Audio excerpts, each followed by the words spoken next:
कांग्रेस महासचिव बनाया गया है। प्रियंका गांधी को पूर्वी यूपी की कमान सौंपी गई है, जबकि पश्चिमी यूपी का प्रभारी ज्योतिरादित्य सिंधिया को बनाया गया है। तो पूरे तरीके से तैयार है कांग्रेस 2019 के आम चुनाव के लिए।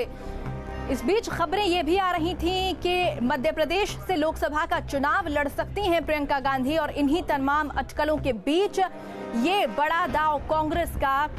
हमारे सहयोगी विनीत दुबे जुड़ गए हैं ज्यादा जानकारी के साथ। विनीत, एक बेहद अहम फैसला कांग्रेस पार्टी की तरफ से, और एक कह सकते हैं मास्टर स्ट्रोक खेला गया है पार्टी की तरफ से। जी बिल्कुल, ऐसे कांग्रेस का मास्टर स्ट्रोक कहे तो यही ज़्यादा बेहतर होगा, क्योंकि सही बात है इसमें अगर पूरे उसमें देखा जाए तो सही जो बड़ी बात है वो टाइमिंग की है कि किस समय इस बात की घोषणा की गई है। यहाँ पर पूर्वी उत्तर प्रदेश का उनको प्रभारी बनाया गया है, और आप देख सकते हैं कि जो कार्यकर्ताओं का जोश है वो साफ देखने को मिल रहा है अमेठी में। हालांकि राहुल का आज 2 दिवसीय दौरा था, लेकिन उससे पहले ये खबर जो है वो कार्यकर्ताओं में जोश फूंकने का काम करती है। और कहीं ना कहीं 2019 से पहले, जैसा कि राहुल गांधी ने कहा था कि एक सरप्राइज वो यूपी को देंगे, तो यही वो सरप्राइज है जो यहाँ देखने को मिला। लेकिन आप यहाँ तस्वीरों में देख सकते हैं कि राहुल गांधी अमेठी पहुंच चुके हैं। उनका जो काफिला था वो यहाँ पहुंच चुका है। अभी भी यहाँ जो फुर्सतगंज है, यहाँ पर उन्हें ग्राम प्रधानों से उनके साथ मुलाकात करनी थी। करीब 150 ग्राम प्रधानों से मुलाकात करनी थी। राहुल गांधी सामने है, और सबसे पहले वो इसमें अपने चलिए, राहुल गांधी की तरफ से कहा गया था कि एक बड़ा सरप्राइज यूपी को मिलने वाला है, और माना जा रहा है कि यही वो सरप्राइज है। प्रियंका गांधी को महासचिव बना दिया गया है। लेकिन विनीत, अहम बात यह भी है कि कार्यकर्ता जो है वो लंबे समय से ये मांग उठा रहे थे कि प्रियंका गांधी को राजनीति में लाया जाए, उनकी एंट्री करवाई जाए। जबकि एक तबका ये भी था नेताओं का जो कहता था कि अगर प्रियंका गांधी राजनीति में आती हैं तो राहुल गांधी साइडलाइन हो जाएंगे।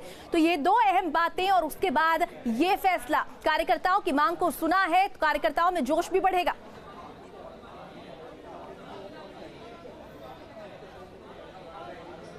जी बिल्कुल, आपने ठीक कहा कि पूरी जिम्मेदारी जो है, अब कहा जाए तो उत्तर प्रदेश बड़ा राज्य है और उसको 2 हिस्सों में बांटा गया है। सिंधिया को भी जिम्मेदारी दी गई है और प्रियंका जी को दी गई है। लगातार मांग उठी थी, 2017 में ये मांग उठी थी, और यहाँ से और अब जो है वो दिशा जरूर उत्तर प्रदेश की बदलेगी। हालांकि राहुल के ऊपर कई सारी जिम्मेदारियां, महागठबंधन की एक बड़ी चुनौती उनके सामने थी, और लगातार जो कांग्रेस के वरिष्ठ नेता है वो इस बात को कह रहे थे कि एक अलग तरीके से आप अपने दमखम पर चुनाव उत्तर प्रदेश में कांग्रेस लड़ेगी। और वही कुछ देखने को मिला कि एक चुनाव से पहले ये जो एक फैसला लिया जाता है कांग्रेस की तरफ से, एक अहम फैसला जो लिया जाता है, तो अब जाहिर सी बात है कि यूपी की तस्वीर जो है वो प्रियंका के आने से जरूर बदलेगी। बिल्कुल। और विनीत, क्या ये माना जा सकता है कि जो टाइमिंग तय की गई है, पहले राहुल गांधी को पार्टी का अध्यक्ष बनाया जाता है, इंतजार किया जाता है उनका राजनीति में जमने का, राजनीति को समझने का, लोगों के बीच पैठ बनाने का, और उसके बाद ये फैसला लिया जाता है कि प्रियंका गांधी के लिए अब ये बिल्कुल सही समय है एंट्री करने का राजनीति में?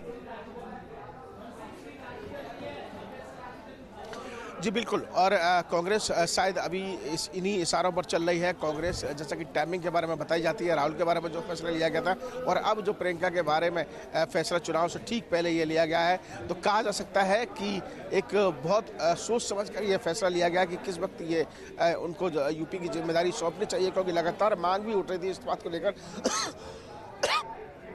से पहले भी बीच में इस बात को अमेठी के द्वारा भी यह बात आगे आई थी सामने कि सोनिया गांधी जहां से चुनाव लड़ती है वहां से प्रियंका गांधी को यहां से चुनाव भी लड़वाया जाए। तो ये अटकलें भी थी, और अब फैसला सामने आ चुका है। और अब यूपी जो है, यूपी के जो कांग्रेस है उसमें जाहिर सी बात है एक बड़ा जोश और उत्साह जो है वो प्रियंका के आने से सामने दिखाई दे रहा है।